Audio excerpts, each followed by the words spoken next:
Oh, hi, it's Ann. Hey, what's the difference between a stray cat and a feral cat? Well, a stray cat is a cat that was someone's pet at one time, and it either was abandoned or it got lost. But a feral cat is a cat that was born out in the wild, it's grown up without any human contact, and therefore it acts like a wild animal. This last summer, I saw a little cat in the park, and he turned out to be a completely feral cat. I trapped him in a live animal trap. And I want to take you over to the park and show you where I caught him. And then I want to show you our setup for him and tell you about how you go about taming down a feral cat. Now, this is not something for the faint-hearted because it is touchy. These cats will bite. They will scratch and they will bite like a wild animal, and you have to have the proper equipment to deal with them. It's much easier to go and adopt a cat at a shelter that's a house cat that someone, had turned in. But if you do try to tame down a feral cat, maybe I can give you some pointers about it. Now, one other thing, you don't want to take a feral cat into animal control because 99% of the animal controls will just kill the cat. They can't deal with it. They have too many animals to begin with that are friendly animals. They don't have time to be messing around with a feral cat. But there are trap, neuter, return programs, and I'll talk about that too. But let's go to the park and see where I first saw this little cat. Now, most people are not going to undertake taming a feral cat down. It's a long process, like I said, and you can just go to a shelter and find a house cat that's friendly, that's in need of a home. But if you do decide to do something about a feral cat or a feral cat colony, remember there's also trap, neuter, return programs. They're called TNR programs, and you'll have to look them up because I would not know where they all are. Some humane societies have them, and some other organizations have them. And that is where you live trap the cats, and you bring them in right in the trap, and they will give them their shots. They will anesthetize them and spay and neuter them, and then they tip their ear, which is a tiny piece off the tip of their ear, when they're under anesthetic, and that shows that they were spayed or neutered. And by doing that, you're going to end the cycle of more litters of kittens.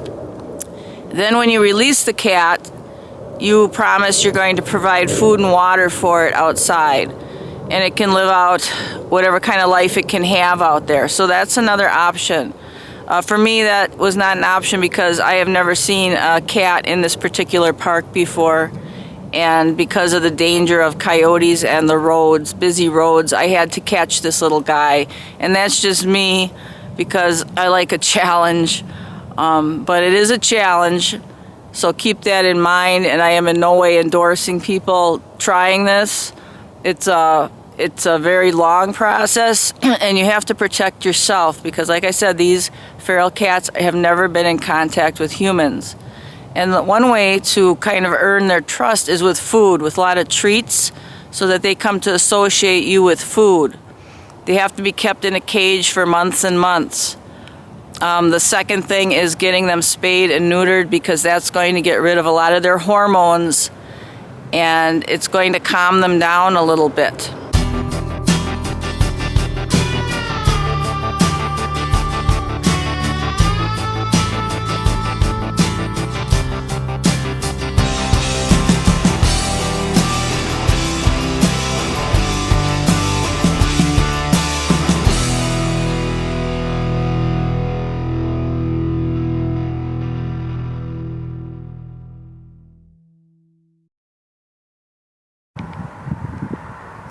Hi, I'm up here at the park where I first saw this cat. Over to my right is a swamp marsh. It's not a real big marsh. It goes back about a third of a mile. And beyond that, you can see the lights. Beyond that, there's a busy highway. And over this way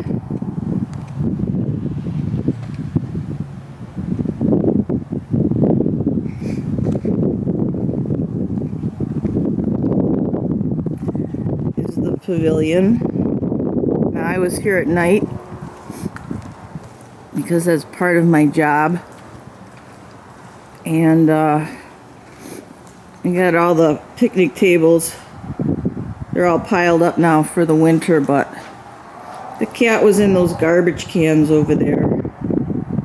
And he was digging and rooting around looking for some scraps of something to eat.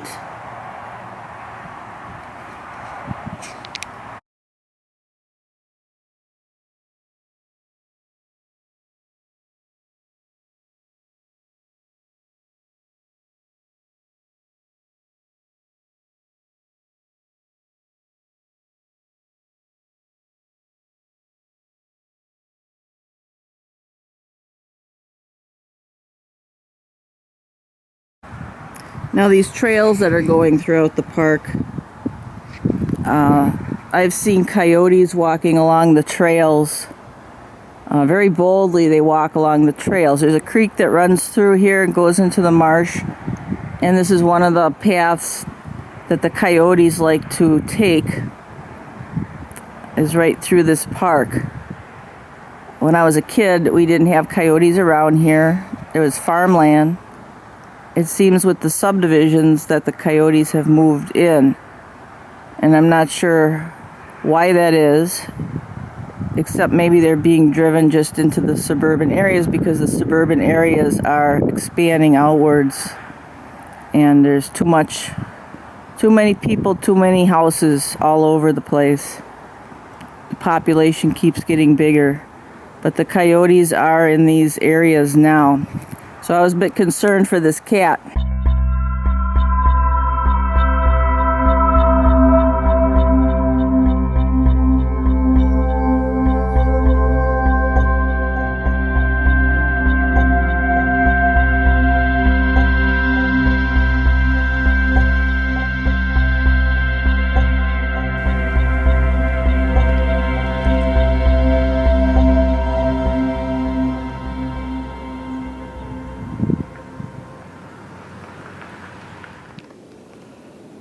Oh, hi.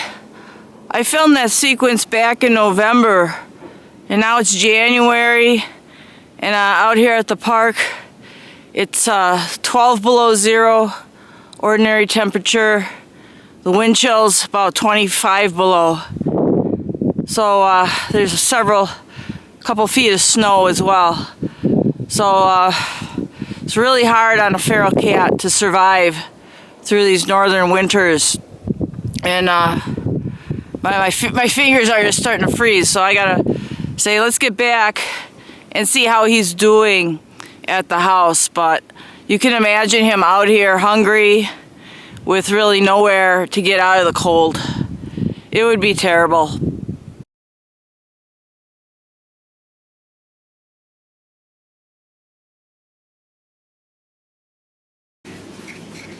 Okay, in the back of the cage, you're going to put a cardboard box that has high sides, and you take a serrated knife, cut out a U-shaped cutout in the front.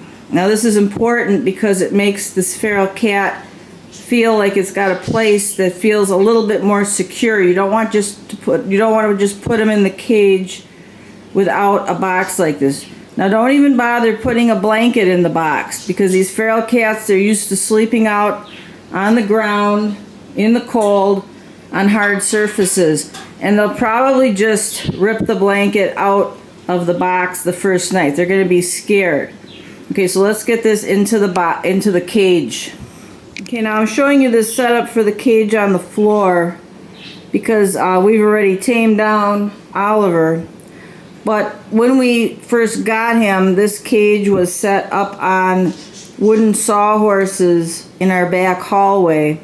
So he was isolated from the other cats. You also want to get the cage up on a table or on a sawhorse pair so that you're at kind of eye level with the cat, that you're not towering over the cat. As a feral cat is extremely scared, and if you're towering over him when you walk into the area, you're going to scare him even more. So you want to get him up where it's like shoulder height, and you can reach your hand into the cage real easily and get your arm all the way to the back of the cage.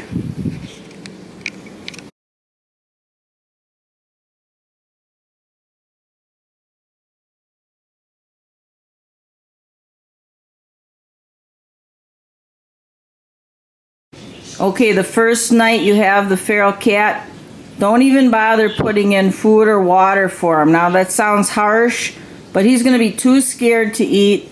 All he's going to do is probably rip it apart, spill the food, spill the water. So the first night, he's not going to eat or drink anyway. He's going to be too scared. He'll be hiding in the box or behind the box. So we don't put any food or water in, but we do put a litter box in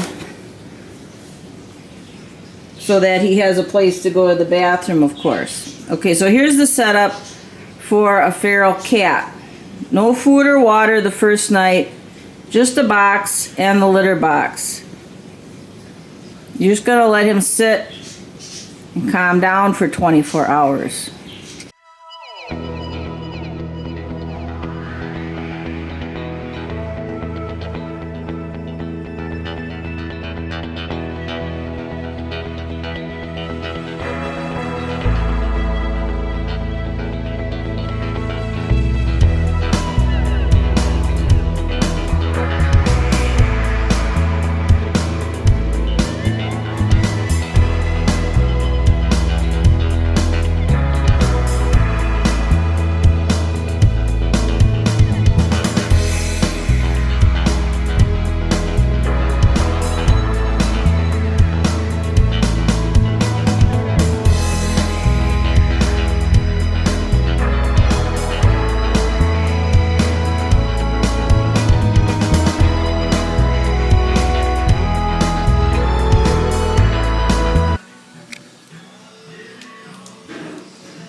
I show you an update on our feral cat Oliver, and here's Otis, our resident cat here. He's been here for 12 years.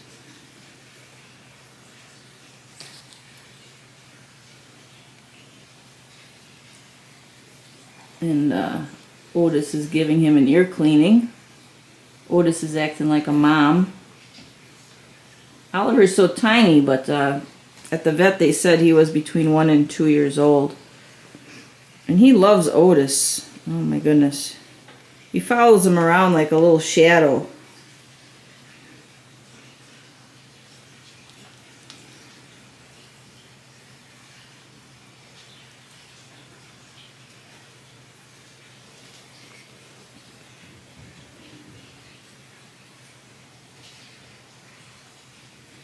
And here's Stanley.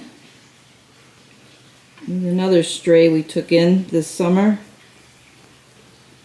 After quite a few years of no cats, we ended up with 2 new cats.